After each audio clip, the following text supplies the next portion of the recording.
ಮುಂದಿನ ರಾಜ್ಯ ವಿಧಾನಸಭಾ ಚುನಾವಣೆಯಲ್ಲಿ ನಾವೇ ಅಧಿಕಾರಕ್ಕೆ ಬರುತ್ತೇವೆ ಎಂದು ಕೆಲವರು ಹೇಳಿಕೊಳ್ಳುತ್ತಾ ಇದ್ದಾರೆ. ಆದರೆ ಸಮ್ಮಿಶ್ರ ಸರ್ಕಾರ ಅಧಿಕಾರಕ್ಕೆ ಬರುವ ಸಾಧ್ಯತೆಗಳಿವೆ ಎಂದು ಮಾಜಿ ಪ್ರಧಾನಿ ಜೆಡಿಎಸ್ ವರಿಷ್ಠ ಎಚ್ ಡಿ ದೇವೇಗೌಡ ಹೇಳಿದ್ದಾರೆ.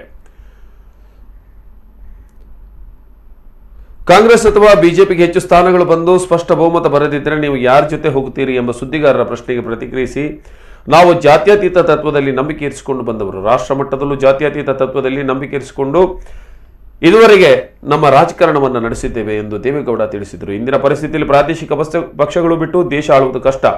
ಇದು ನನ್ನ ಅನುಭವದ ಮಾತು. ಈ ನಡುವೆ ಪ್ರಾದೇಶಿಕ ಪಕ್ಷಗಳು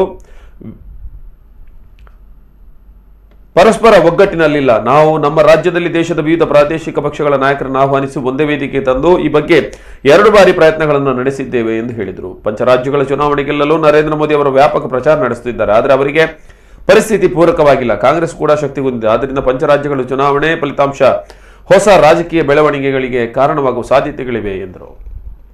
ಗೊತ್ತಿದೆ ನನಗೆ ಇದು ವಿಧಾನದು ಹೇಗೆ ಪ್ರಾರಂಭ ಆಯಿತು, ಎಲ್ಲಿಂದ ಪ್ರಾರಂಭ ಆಯಿತು, ಯಾಕೆ ಪ್ರಾರಂಭ ಆಯಿತು ಅನ್ನೋದ್ರ ಬಗ್ಗೆ, ಇದು ಮೂಲ ಎಲ್ಲಿಂದ ಪ್ರಾರಂಭ ಆಗಿದೆ ಅಂತ ಹೇಳಲಿಕ್ಕೆ ಸ್ವಲ್ಪ ಕಷ್ಟ ಇದೆ. ಒಬ್ಬೊಬ್ಬರು ಒಂದೊಂದು ರೀತಿ ಹೇಳ್ತಾರೆ. ಆದರೆ ಇದರಲ್ಲಿ 2 ಪ್ರಾಮುಖ್ಯ ರಾಜಕೀಯ ಪಕ್ಷಗಳು ಇದರಲ್ಲಿ ಪರಸ್ಪರ ಆರೋಪ ಪ್ರತ್ಯಾರೋಪ ಇವುಗಳನ್ನು ಮಾಡುತ್ತಿದ್ದಾರೆ